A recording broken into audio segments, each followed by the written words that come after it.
Hello there, how are you? I've got a Watchtower I don't understand, a 1975...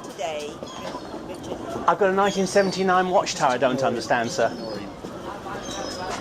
You're always so happy, sir, when I see you. He's always smiling, he's always happy. He's the happiest man I know.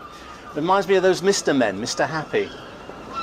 Surely, I've got a Watchtower article here, 1st of March 1979, and it's talking about the faithful and discreet slave. It says they was never inspired, never perfect. Waiting for more JWs. Then it says, this was not true of other writings since. That the writings of the Bible are perfect, but not the writings since. Things published were not perfect in the days of Charles Taze Russell. That's a new technique. Nuzzling me. That was different.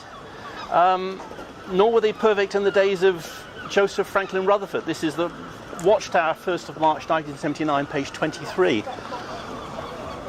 So do you believe that the faithful and discreet slave is now perfect? You admit that they were wrong. You admit in print that they were never inspired and they published errors in the days of Charles Taze Russell and in the days of Judge Rutherford. So are they right now, sir? Is the faithful and discreet slave correct now? And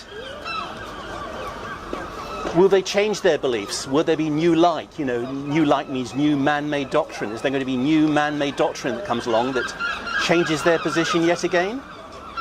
Do you think that's going to happen? Because they keep changing their beliefs all the time, you see. It's always the truth.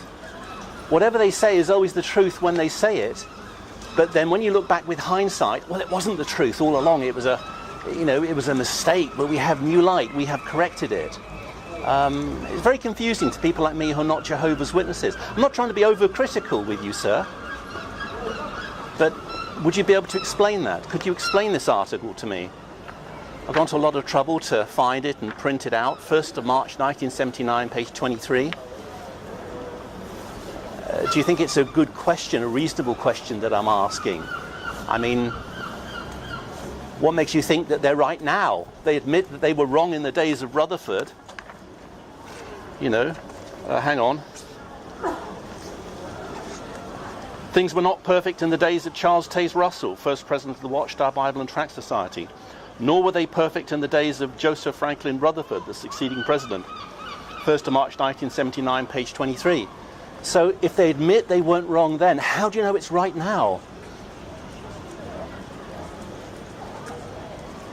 Yeah? I mean, would I be right? Because I just go by the Bible, you see. I don't care what the Mormons write in their Mormon books or what the Pentecostals write in their Pentecostal books, or I don't care what the Catholics write in their Catholic books. I don't care what the Seventh-day Adventists write in their Seventh-day Adventist books.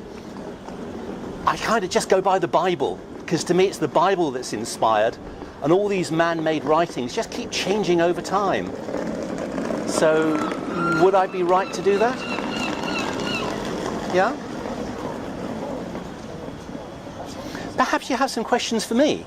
If you have a question to ask me, I will try to the best of my ability to answer a question if you have a question.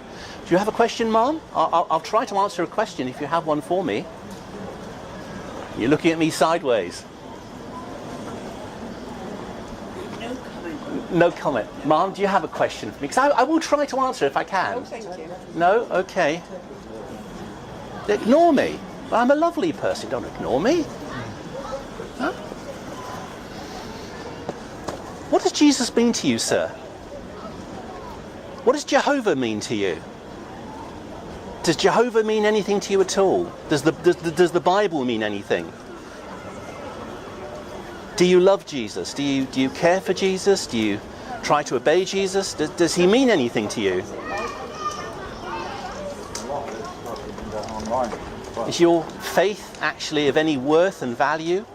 Do you obey Jehovah God? Are you faithful to Jehovah? Because surely that's important, sir. If our faith isn't obedience to Jehovah God, if we're not obedient to Jehovah God, then surely our faith is fairly worthless.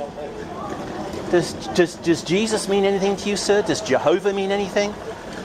Do you love Jehovah? Do you care for Jehovah?